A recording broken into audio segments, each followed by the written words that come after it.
Welcome to Tech Chat number 50. I'm Dan. This is the first one of 2024. This Tech Chat's gonna be broken down into two audio segments where I interview a former colleague, work friend, buddy of mine uh, that I've kept in contact with.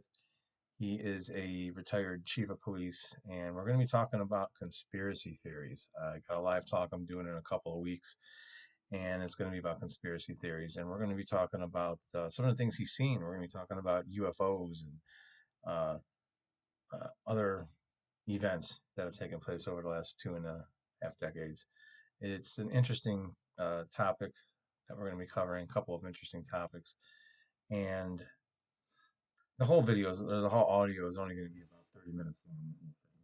Those little interviews I did with them, but I hope you guys enjoyed some interesting information to be sure. This is Dan. Welcome to the first Tech Chat of this year. I'm doing an audio only recording interview with a friend of mine who I've known for 25 years, and he's more of a work colleague, but we've kept in touch over the years, and he was more like a work buddy.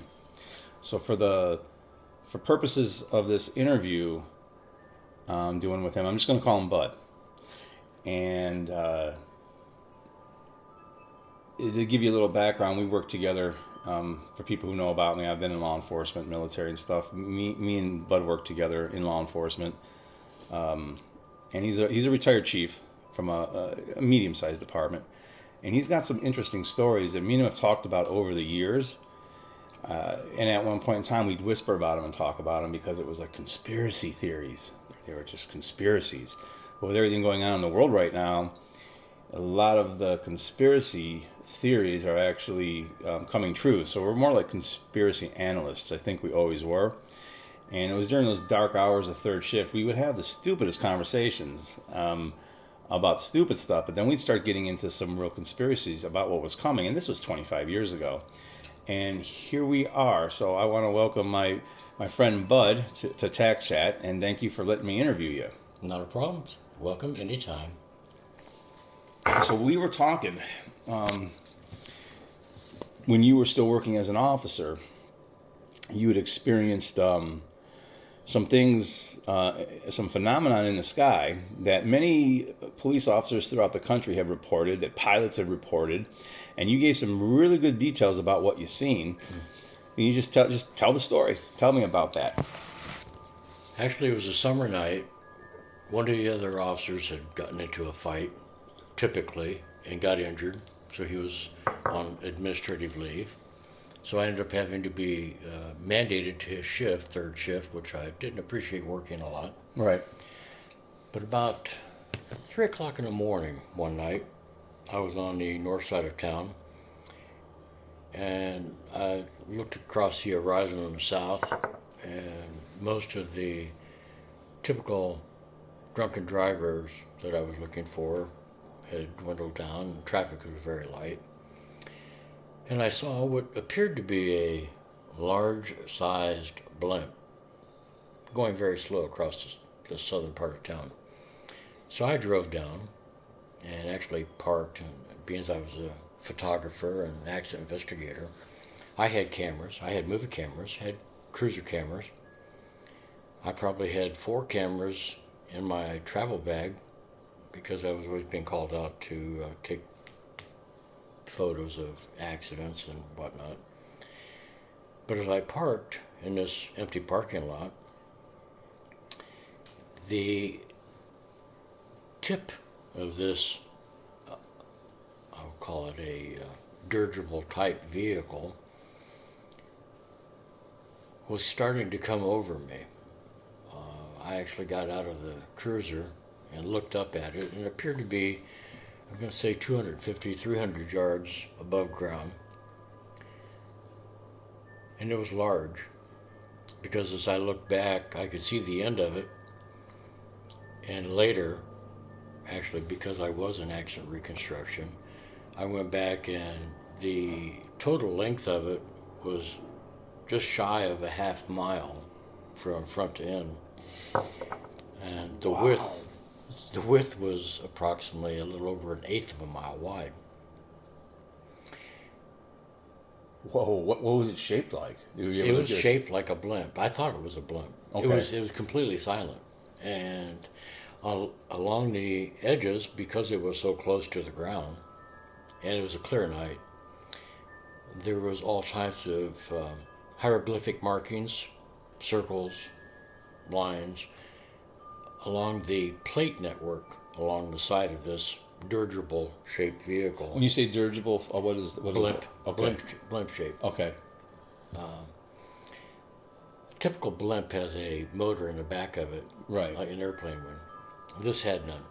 And actually, originating from the front, if you took the center of the front, the shape of a football, and the lines that radiated off, probably spaced maybe 20 feet apart, there were lines that looked like fluorescent lights that were shooting out of the front, changing color as it radiated toward the back.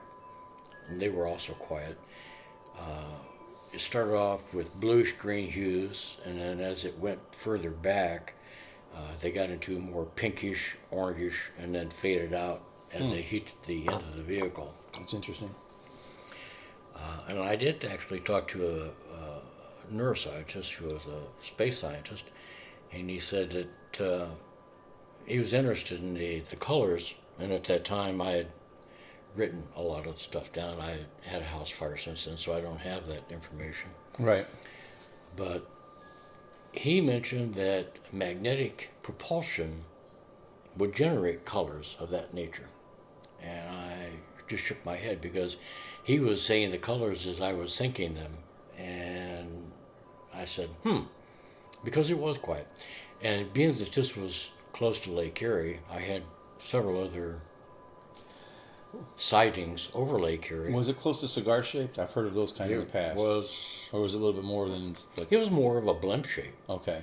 I guess from a distance you could say it was a giant cigar, but they make some big cigars. As you named off the colors to me, okay, this is the yoga instructor in me coming out, and I'm not new agey. As you named off the colors to me, they were matching the chakras. All the way down through the body, the chakras, they were starting to match the chakras, which I think is weird too. Also, yeah, and I never really thought about the colors that much until, like I say, he was a propulsion and he was a NASA technician, and he got into magnetic propulsion, and he said it's interesting. He said because the colors you're talking about are what would be used and expected in magnetic propulsion. And he said it was science. And I said it was absolutely quiet. Interesting. I worked at NASA. I did security there. Never got to see anything cool. You got to see something cool, and I actually worked at NASA. You know, the strange thing about it is everybody said, well, you had all these cameras. Why didn't you take a picture? I was so awe-stricken. Yeah. And I probably watched this thing for 10 minutes. It seemed forever. And no noise. No, absolutely quiet. And it was just above the treetops. And what year? Like, this was a long time ago. I said you were an officer, so we're talking 80s. This was actually early 90s. Early 90s. Okay, gotcha. This was like 91. Okay. And I checked later. I didn't tell anybody. I was still all shaken. And in fact, I was so close to getting on the radio and calling one of the neighboring communities that it was going over and saying, do you see this? But I didn't. Again, awestruck. And people say it happens. It does happen. Like I say, I had movie cameras. I had 35 millimeter cameras. So close to the lake, because again, we're talking about the greater Cleveland area, so we're right by Lake Erie, and I worked on Lake Erie Island as a cop, and on a couple of them actually, and I did see some weird stuff, but I just never paid attention to them, and I'm wondering now if some of the stuff I've seen could have been. So you think it could have been going in and out of the water actually? Even. This one didn't go in and out of the water. Okay. However, I used to think. Do you think it'd be capable of it though? I bet you some of them are capable of it. I've heard tell of that. This thing was so big. It would be interesting to see this. It's like a mothership. That's what it reminds me of. It was gigantic. Yeah. I mean, absolutely gigantic. I've seen other sightings over Lake Erie where I used to think, well, maybe they're coming to get water. Maybe where they're coming from, they don't have water. So they're coming to either use water as a fuel supply or they need water for life support. I find this all fascinating because in the freedom and truth community, so many different things we've been lied to about so many different things that a lot of the subjects, when you get with your tribe, so to speak, and you start talking to people who are picking up what you're putting down, you're like, finally, someone who speaks my language. A lot of times, everything's kind of intertwined because you start talking about the truth about certain things, and then all kinds of other truths. We've talked about alternative medicine since before the show. We were talking about alternative medicine, which I'm very thankful for him giving me some advice on that. And as time went on from that point, I remember we talked about an incident that took place. It's very mysterious when you became a chief. Share. We're about 10 minutes in. Share the information with that as much as you can remember. Share whatever you want about that, because I find that interesting. Because we're talking about a time where emails weren't even that big yet.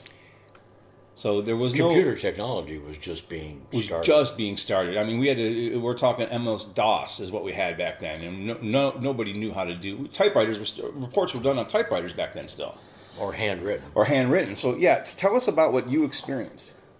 I went into work one morning, and it was strange. When I walked in, dispatcher handed me a package and said that a gentleman had come and dropped it off and said, "This is for the chief," and it had on it, "For eyes only, chief."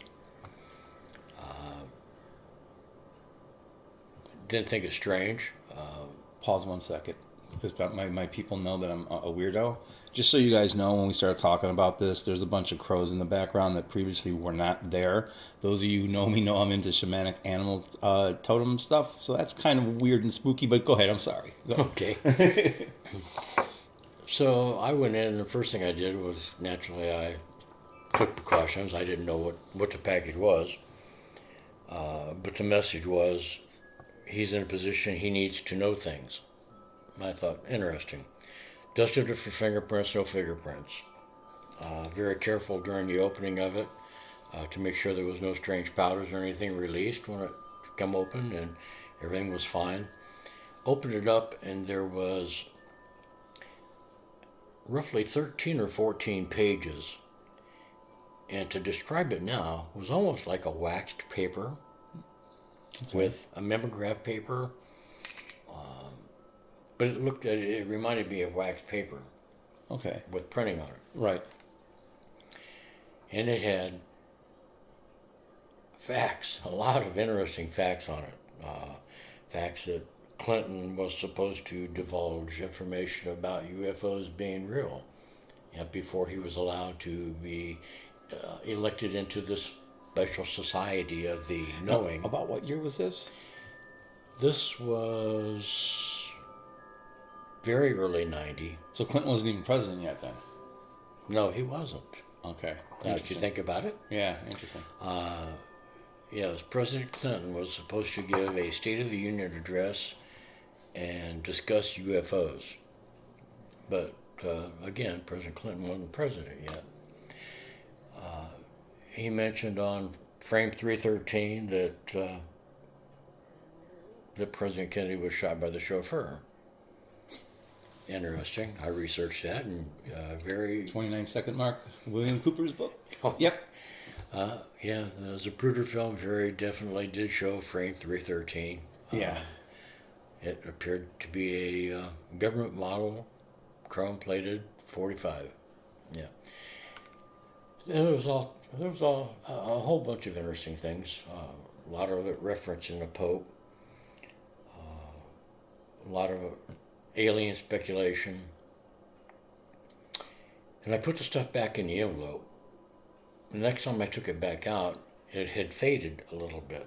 And the writing became more and more faded every time I opened the envelope. I eventually ended up taking the envelope home and then lost everything in a house fire. I should have copied it or written it down, but I didn't. Right. Hindsight is always better than foresight. Well, that stuff was fantastical, especially back then. Who's going to believe that? You didn't know, who those. What is there anything specific it said about the Pope? Anything it said specific about what's going on now in the world with, this impending new world order that they're trying to. Going back, old age sets in. I can't remember that much about the Pope. I know that they were talking. There was some information on the Pope. The Pope being the last Pope, the peace Pope. And there's some stuff in there about Antichrist and stuff, but I don't remember everything All that that stuff was going on. So they're telling you New World Order. basically getting kind of biblical on you, right? They were talking about not so much about the Freemasons, but the immortality. What was it? It was the people that rule the world. Yeah. I believe it was 13 people, and they were the immortality. The Illuminati or something else? The immortality, you're saying?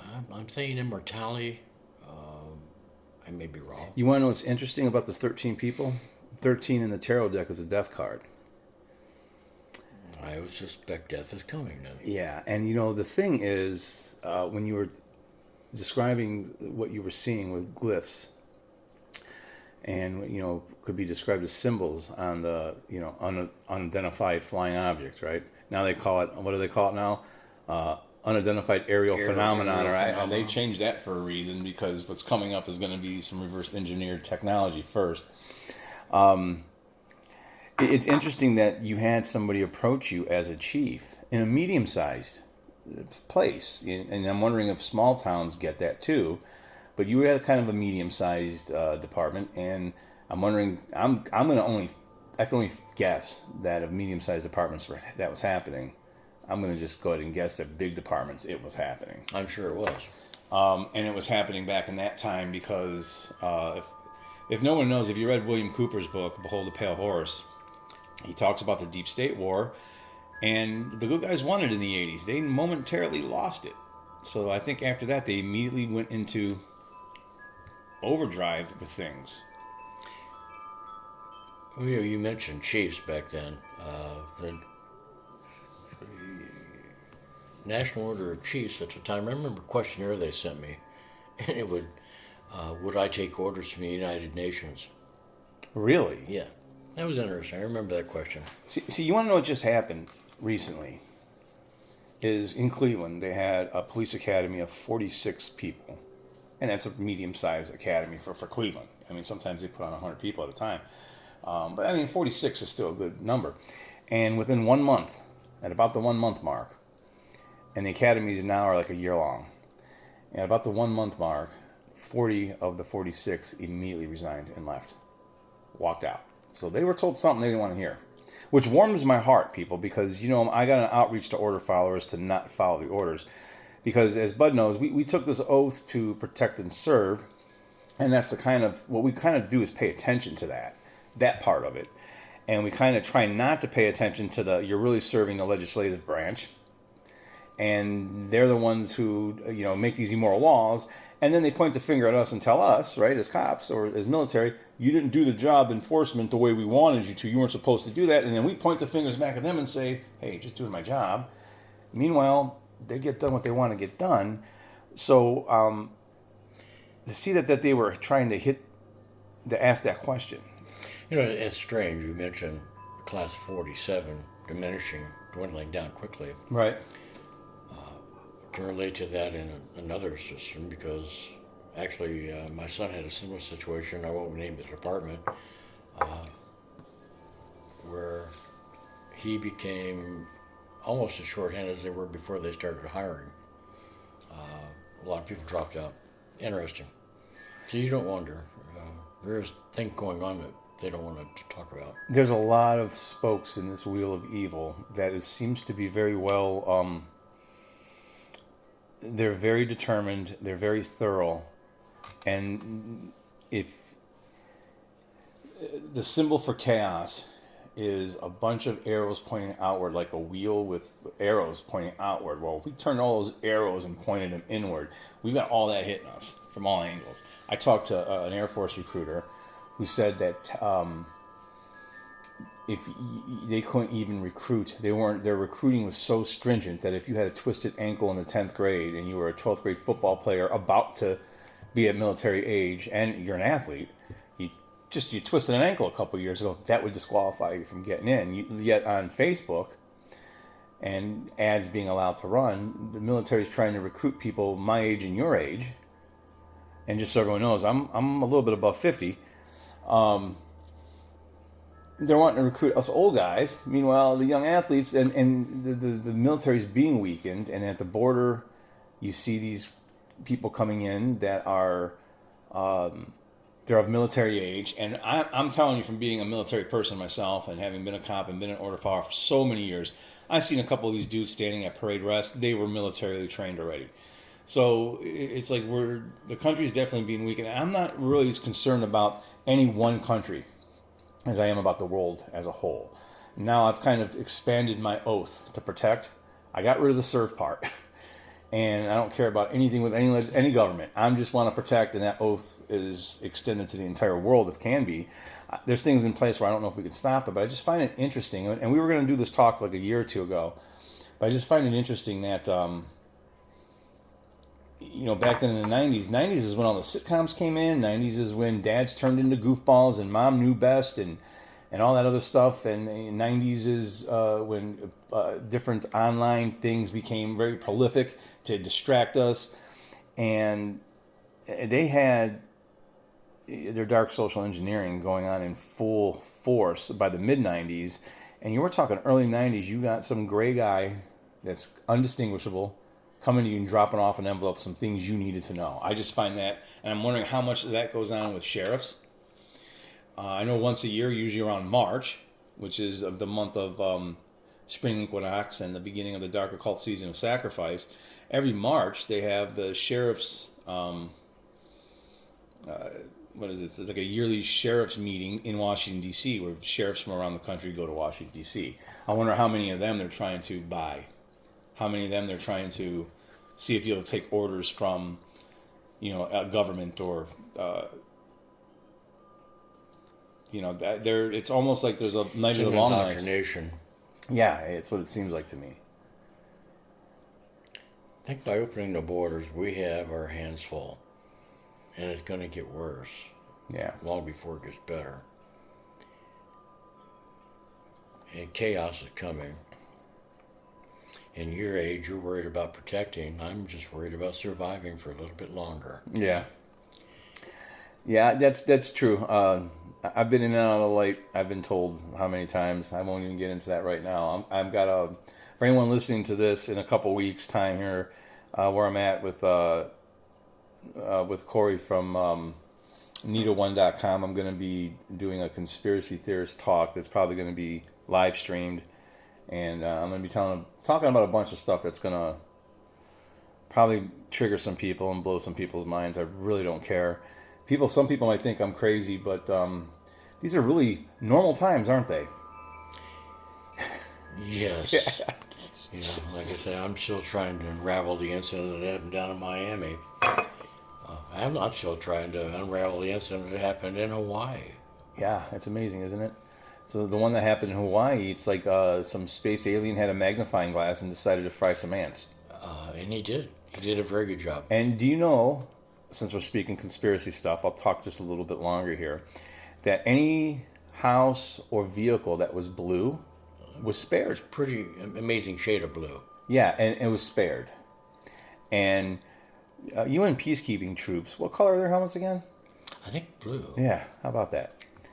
So, yeah, that was kind of weird to me. And, what was that project you heard of for the Miami Mall thing? Project Blue. Project Blue Book. I have a theory, and it was actually told to me by one of my close psychic friends. And for those who are really religious who don't believe in psychics, just look at the Bible, specifically the New Testament, and it's filled with nothing but prophecy. So you start believing. There's some science behind it, actually. I'll get into that in my talk in a couple of weeks. But what I was told was that we're like that these beings have never left. We're sort of like a zoo. Think of the movie that they live with Roddy Piper, or I think that was the name of it. And like whenever he would he'd see what they really look like. Sometimes they refer to it as glamour. If the glamour drops, you see the shapeshifter. I'm thinking that it's technology, and their little technology box they keep with them, the batteries must have glitched or something happened, and it could very well be that they were just walking around the human zoo, and boom. Now, I don't think nothing's happening by accident. now. Everything's very well orchestrated and planned. And people can't fathom that. Well, it did create chaos. It did create some chaos down there. I mean, they interviewed a lot of people down there, and they have never, since 911, seen that many police cars going anywhere. Yeah. I mean, for blocks. Everything was blocked off. And then plus the fact that they lost power. 64,000 people lost power in the immediate area surrounding that incident. So, I have a theory. I have a theory that maybe there was some extraterrestrial beings that have never left this area who were there, and maybe they don't communicate as well as they should. Who knows? It could be just this is just total science fiction. This is an opinion. This isn't because normally my theories are I'm a conspiracy analyst, not a theorist. This is a theory. Maybe an EMP got hit off and it shut their boxes down for a little bit, and you get to see who He actually was walking around. Yeah, it could have been any of those things. Yeah, I just wanted to have this talk with my bud here, and it's just a quick one. Is there anything else you could think of, bud? During your time, you had a long career. I've probably forgot more than I can remember anymore. If you had a message to give to law enforcement, you know what I'm about. But if you had a message to give to people who are order followers, law enforcement or military, wake up. What was your wake up? Wake up. Wake up. Shit's happening. Shit's coming fast. Wake up and stand down. And the whole world needs to do that, order followers. Or the ones in our country need to wake up and really do what they swore an oath to do, and that is protect, not serve. All right, so anyways, man, bud, thank you so much. And until this is my first tag chat of 2024, and it's audio only. So hopefully my radio voice is working good. I managed to get through this whole thing without cussing once. So I just want to say to everybody, have a good day. And, have a good fucking night. Talk to you later. Yeah. Bon voyage. All right, so still here with my bud. So anyways, it's something I wanted to talk to you about. You told me something about, I had quit, where we were at back then, the summer of 2001, where we were working. I had stopped, and I was already gone from there. But you said you had an interesting experience in the summer of 2001 before 9/11. Yes, it was interesting, actually, because of my law enforcement career. I was sent on special protective, high custody, high transfer prisoners that needed special care. And actually another officer and I were selected to go and take this one individual who'd been dropped off by federal marshals, and he had some health issues, to take him to see a specific doctor, and he was only allowed to talk to one singular doctor, nobody else, no public. And we got there, and actually he felt like he got some bad news, because he started rambling on, and I don't know if he felt spiritualistic and he wanted to cleanse his soul, but he started relating his whole criminal history to us. Do you think he was going to die? He had fears that he was on the verge of losing it, because we were about ready to transfer him to another place that was another 100 miles away, and he thought that he was going to be probably leaving. Where did he come from? He was out of state? He was on his way actually to Colorado, to a special prison in Colorado. Okay. Where they normally housed high-profile mafia criminals, etc. Okay. And so this guy was from New York, then, I take it? I think he was from New York. Okay. He definitely had a New York accent. Okay. And he started confessing his sins and all the people that he'd murdered, all the people that he had killed. And then something that, because he was just going on and on and on, he led a very active life. It's no wonder that he was a prisoner because of his affiliation. But he had made one comment that neither of us paid attention to until an event occurred later on. And mind you, this is approximately 6 months before 9/11 happened. He told me that the government's going to be flying planes into the Twin Tower buildings to cause a war with Iraq over oil. And naturally, I fluffed it off. How did he know, or what? Yeah. But he said no. He said we're going to be starting a war, and he said the government is actually flying drones, unmanned aircraft, into the Twin Tower buildings, and it's going to create a war. Huh. It was interesting, like I say, until I woke up and the planes flew into 911, the tower. His conversation was idle little talk, but as soon as I saw the other officer, the transporter with me that night, I looked at him, he looked at me, and we both knew exactly that this was a government cover-up, that the mafia knew about it. So you think the city officials in with the mafia, of course, they're all criminals, so they kind of got together and they knew what was going to happen, probably. And what made it actually, my brother used to work for Motorola. He retired from Motorola. Right. Very high tech in radio technology and everything else. When he heard about 911 and the phone calls being made from the planes, he said they don't have that technology.